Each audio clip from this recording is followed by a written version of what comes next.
Provincial Athletic Meet 2024 sa Nueva Ecija umarangkada na ngayong araw.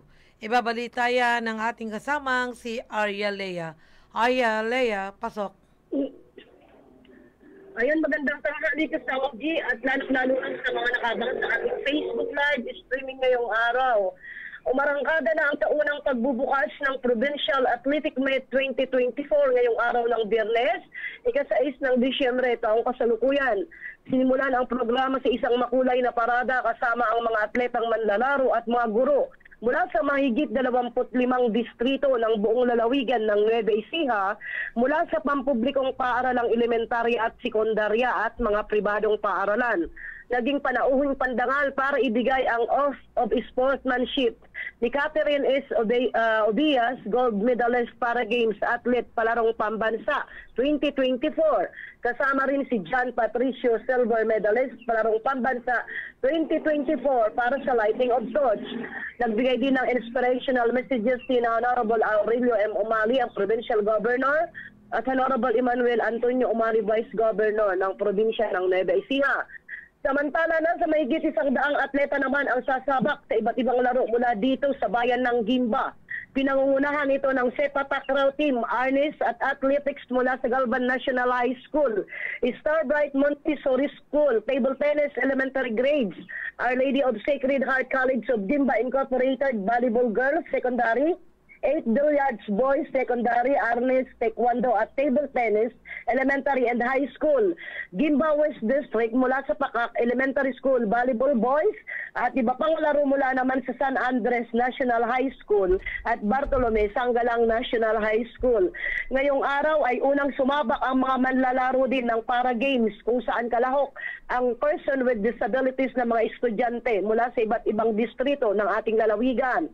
Ang Provincial Athletic Meet na ito ay magtatapos sa darating na Lunes, Disyembre 9, taong kasalukuyan. Samantala, ito ang inyong Arya Lea para sa Balitang Lokal ng radyo natin Gimba 105.3 FM.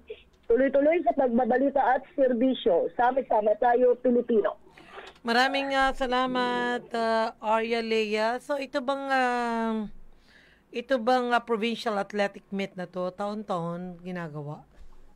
Yes, kasamang G, taon-taon ito dahil dito kinukuha ang mga atletang sasabak para sa regional meet o yung Klaraa. Yes. Oo.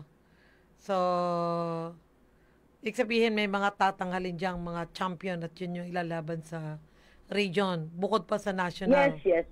Oo. Yes, kasamang G, dahil pagkatapos ng regional, iyon na yung palarong pambansa. Oo.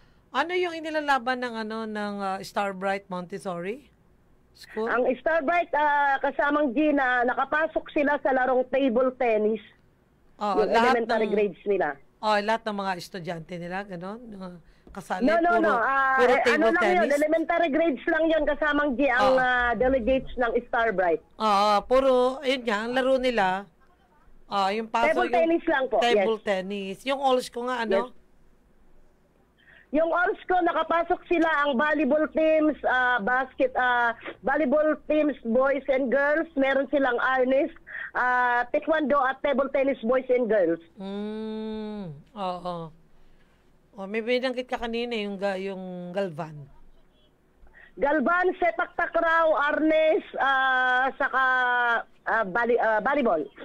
Yung West. Athletics, saka athletics. Yung West, hindi mo nabanggit yung West Yes, Gimba West District, mayroon silang iba't ibang laro, kaya lang hindi natin alam kung ano pa yung binubuo ng Gimba West, pero ang alam ko, ang Pakak, nakapasok siya sa loob ng Gimba West District, yung Pakak Elementary School para sa volleyball boys.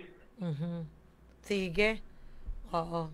So, 3 days yan mula ngayon hanggang Linggo. Yes po, kasamang no, magtatapos sa 9 sa Lunes. Lunes pa. So, Lunes pa sila uuwi. Apo. Closing.